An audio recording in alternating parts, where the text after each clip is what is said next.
Hi guys, Mike the Mank here with another Warframe video, and in today's video we're going to be looking at one of Gara's abilities that I think is a little bit overlooked in Warframe. It has a massive potential to be at least the biggest DPS abilities in the game currently. That ability is the Splinter Storm ability that she has. Now, I see a lot of new players playing Gara kind of quite default, where they use Splinter Storm as the kind of defense ability, which is what it's designed to do. But I also don't think a lot of people realize what it actually also can do, which is massive DPS. Now, here we are showing a little bit of the build.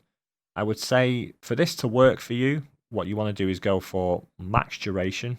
This way, you're going to keep Splinter Storm activated as long as possible. I would also say that in some regards, I'm taking out there and putting in Corrosive Projection, but I would also recommend that you do actually put in Siphon Energize, because it is a very, very energy hungry build.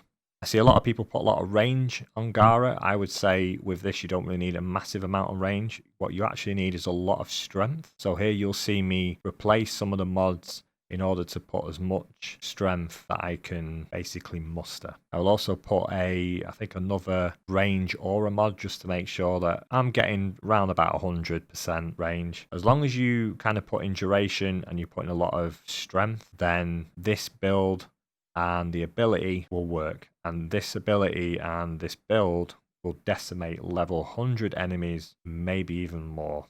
It is that strong. But like I said, this build is very, very energy hungry. Do bear that in mind. If you have players such as Protea, then you will be okay. So what I'm going to do now is I'm going to show you Splinter Storm. It's very, very basic of what I see most players do in the game, which is they cast it and they kind of just leave it. They don't really do anything. And this is what I will be doing. This is on very, very standard enemies. On the Corrupted though, which is, again, some of the hardest in the game for the armor. And as you will see, I'll cast the ability now.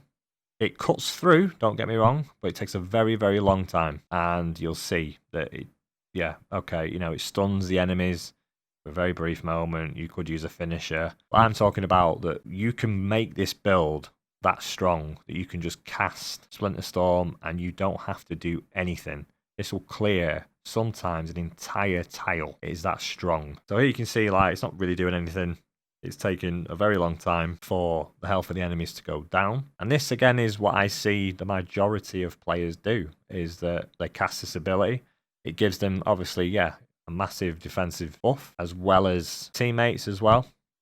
But, I'm casting this twice now, and it's not even halfway on some of the enemies. So at its base value, it's quite an ineffective DPS ability. So how do we actually get the Splinter damage buff that I'm talking about? Now what you have to do is, you actually have to synergize a few of her abilities. So what you need to do is, it's a combination of using her fourth, casting then the Splinter Storm, and then you using her one to break the fourth ability's wall to hit you back. So here you'll see kind of an example of me doing that. So I'll step out of the circle, I cast the storm, and then I use the one to smash the glass back onto me. What people don't realize is that every time you do this, you are increasing the damage and the defense of the Splinter Storm. You're increasing the strength of it every single time, and you can spam this. But like I keep saying, it's very, very energy draining. However, if you have enough strength on this build, on which I've shown, you can use this 2-3 times and you will deal enough damage. So here we go. Here is the buff, and you can see, look how quick it is ripping into him. All dead. That's how effective that it can be.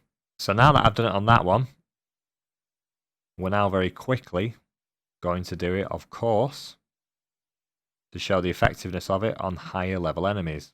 So this is level 100. Corrupted, Grineer, some of the highest armor in the game currently. And you'll see, again, we'll do the same strat we did last time. You cast her fourth ability, you run out of it, you cast the Splinter Storm, and then you cast the one, and make sure the glass hits you back. We're just going to rinse and repeat this strat all the time. Now, if you're obviously a random player and you have a Gara doing this in your team, it's going to look really, really random. You're going to be thinking, what are they doing? But seriously, once you start doing this and you see how quickly that she can mop up the tile, you realise how effective having this Gara is. So I've done it a couple of times, probably one more time more than the last time, just for added DPS. And here we go. And you'll see. Even though, again, the build itself is not massive on range, you can still clear a lot of the tile. As long as you have duration, this Splinter Storm is lasting a while. You're having this DPS ability a long time.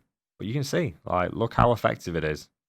It makes life extremely easy. You really don't have to do anything. Here we go again, just to make sure. Get another damage buff again. These are corrupted gunners, some of the most armor in the game. And it's ripping into them. And what's scary is, you know, most of my mods are not fully leveled. If you've put something like 4 Former into Gara, it's going to be even stronger. But this is a basic build. I make these guides for very, very new players, and also to give you guys tips on how to utilize some Warframes a little bit better than what you are doing currently. Because I see people not having a go at Gara, but not thinking that she's all brilliant and all great. To me, she's a great all-round frame, and this kind of proves it. Gives you a DPS, gives you a damage buff, helps teammates out, can defend a point. She's a great all-round frame. But I hope this video has give you some pointers, give you some tips on how to use her in the future, as well as realise what a great DPS frame she is. If you enjoyed the video, make sure to give it a like, make sure to subscribe for more videos, and I will see you guys on the next one. Bye for now.